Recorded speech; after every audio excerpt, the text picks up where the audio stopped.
Hello and welcome back to Sherwood Park Toyota. Today we're looking at a Toyota Land Cruiser 1958 in the color white. Let's take a look. Starting up front, underneath the hood, you'll find the gas components of the hybrid energy system. It is the turbocharged iForce Max 2.4-liter L4 engine. It is automatic transmission, gets up to 326 horsepower, 465 pound-foot of torque, and you've got towing cap up to 6,000 pounds. Up front, we have that 1958 staple of the round retro-style LED headlights. Below that, you do have your fog lights.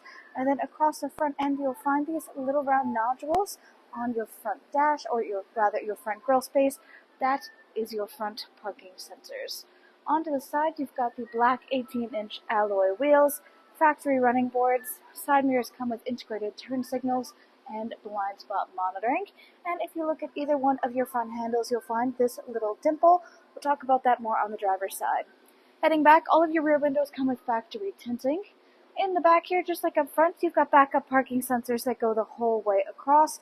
Left-hand side, you have the Land Cruiser badge in black, Toyota logo the whole way across. Right-hand side down below, you have the iForce Max hybrid logo in silver. Then, if you look in the bottom left-hand corner of your rear windshield, you'll find this little button. If you give this guy a press, you'll be able to hear and see that the glass in the back here will be able to pop up a bit. You can use a handle underneath the rear windshield to lift it up the rest of the way. This gives you quick and easy access inside of your rear cargo space here. It also means that if you're traveling and have some cargo space, you're not going too far or any high speeds, you are able to pop this up if you need to give yourself just a little bit of extra breathing room in the back there for any cargo goods. Now to close up your space back here, you can reach up to the glass panel, pull it back down. Don't be shy about it. Make sure it latches all the way, otherwise it won't allow you to adjust or lift up the back space here. So underneath here, underneath the T and the O, you'll be able to find your backup camera. And then underneath the Y and the O is the button. Press that and lift upwards to access your rear cargo space. Inside, you'll find your second row seating here has a 60-40 split on the left-hand side, which allows the two sides to function independently from one another. And we'll look at the controls for how to do that on the side of the seats when we get up front there. In the back, we do have plenty of additional storage space inside of these rear cup holder spaces. Then across the back, we have your interior cargo cover.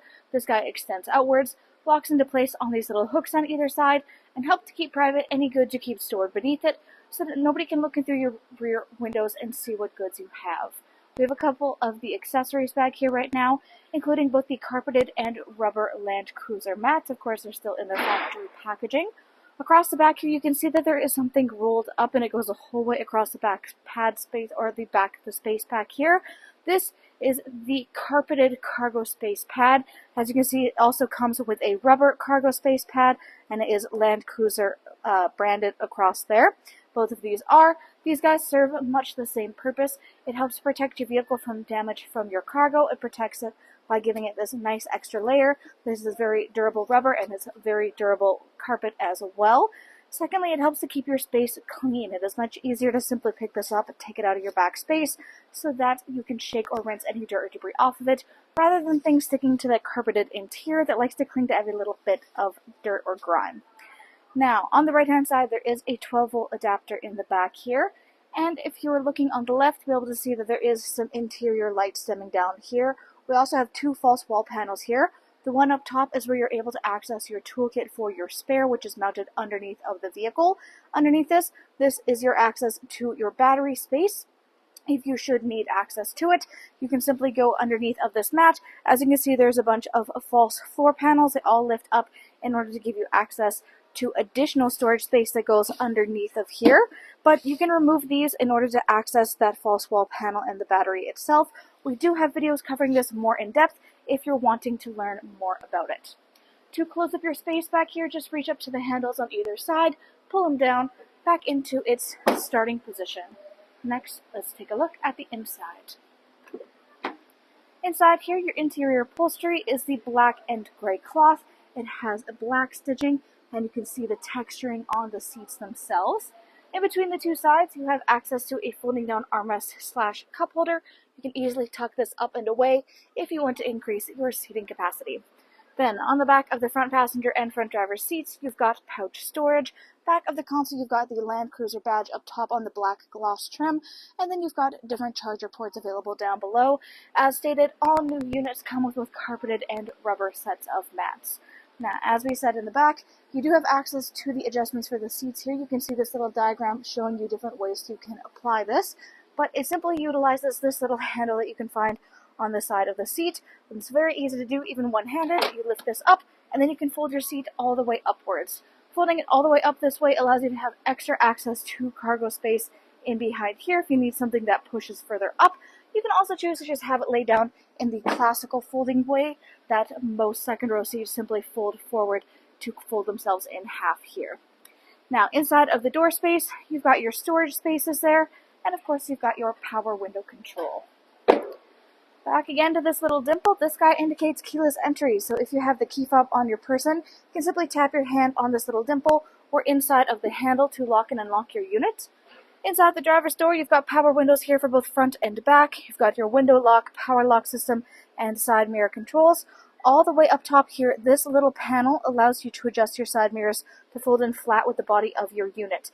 So you can either keep it set to auto, so they'll fold and unfold if you lock and unlock with your key fob, or you can manually adjust these to fold in and out at any point in time. Inside, you have manually adjustable seats. Controls are on the side of the seats and the bar under the knees to move it back and forth. Hood release latch on the bottom left-hand corner of your dash. On top of that, you have your trailer brake controls. Then you have the control for your AC 120 volt, gas release, automatic headlamps, your rear parking sensors there, as well as the dash brightness. Up here, we'll take a closer look at the steering wheel itself. So, steering wheel is black leather with black stitching. Left side there is controls for your dash display. Then you've got all of your hands-free communication and your volume control. Right hand side, radio controls on the bottom, adaptive cruise control up top, which includes both sonar and lane departure. In the middle here is your infotainment display screen. This is where you go to access much of the information about your daily driving experience. Right now you're looking at the optional navigation, which you can choose to connect through Toyota Connected Services. Then you have your audio listening. This includes AM, FM, and satellite radio. Full Bluetooth connectivity includes Android Auto and Apple CarPlay, and there's optional USB adapters throughout the vehicle. Then you have your phone connectivity via Bluetooth. You would also use this for hands-free communications. Then you have two things in here. One is your climate display, so you have it for the front as well as for additional options, which are your Eco Heat Cool and your rear windshield de-icer. And then, of course, you have trip info here as well. All the way at the bottom is all of your settings, so things like personal profile, Bluetooth information, Wi-Fi display, voice search, vehicle customizing, apps, software, etc. Left-hand corner is your volume control. Underneath you have your four-ways, and then climate control center. Dual climate control up front here means you can either have your temperatures synced up together, or you can turn off the sync if you want them to function independently. We also have 3 levels for heated seats on each side. For both the driver and front passenger, you have your heated steering wheel on the right-hand side next to the passenger's heated seat controls. Then you have your defrost for front and rear windshield here. Left of this is your push start ignition, and then you have tow haul mode underneath. You have your other driving mode select underneath on just to the right of that. Then of course you have drive mode, your ECT second, and your downhill/crawl control. Back to the center, you have all of your charger ports up front here, 2 different storage spaces. This one works perfectly for holding a phone. You can see it's got a little bumper down the side, and it has this built-in tray design to keep your phone nice and snug in there, but still allow you to see it for notifications coming in and out. Then you've got your gear shift, parking brake and parking hold, traction control. You have your mid and rear diff locks, 2-wheel for high and for low controls, cup holder spaces. In behind is the console. Just press the button up top and then swing it open. You've got a little bit of extra headspace if you need to put something a little bit taller inside here. General storage space down below. On the right hand side, you'll find a Land Cruiser badge all the way to the corner. Underneath is a lockable glove box. Up overhead on the rear view mirror, 1, 2, and 3 dots there. Those guys are garage door openers. Then overhead you have your SOS button and overhead lighting controls.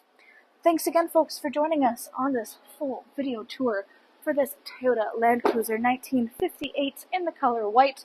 It is located here at Sherwood Park Toyota at 31 Automall Road in Sherwood Park, Alberta, Canada. You can also reach us at 780-306-7703. And remember, life is full of choices. Let us be yours.